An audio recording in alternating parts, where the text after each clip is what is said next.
列王记上卷第8章第1节、第6节、第10节到11节、22节到30节、41节到43节。第1节，迄时所罗门调集以色列的长老、逐支族的首领，以及逐宗族的族长来耶路撒冷，要迎接上主的约柜，对锡安的大卫城运起来圣殿。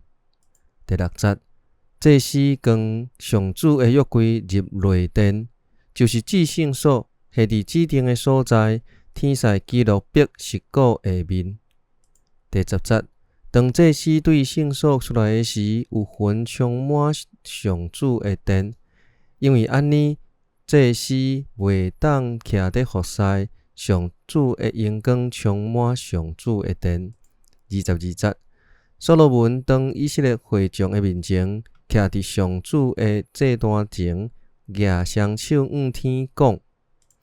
以色列的上帝，天顶地下无一个神明亲像你。你对遐个一心一意顺服你的仆人守约施慈爱。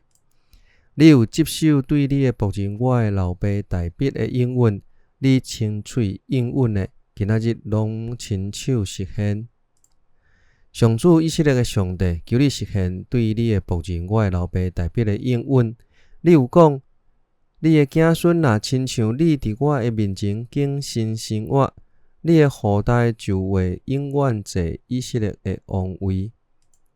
以色列的上帝，你对你的仆人我的老爸大卫所讲的，求你实现。上帝啊，你兼真正住伫地上，天甲天顶的天都无够通互你住，何况我所起这间圣殿。上主我的上帝，求你压落听你的仆人的祈祷恳求，听你的仆人今仔日伫你面前的求叫祈祷。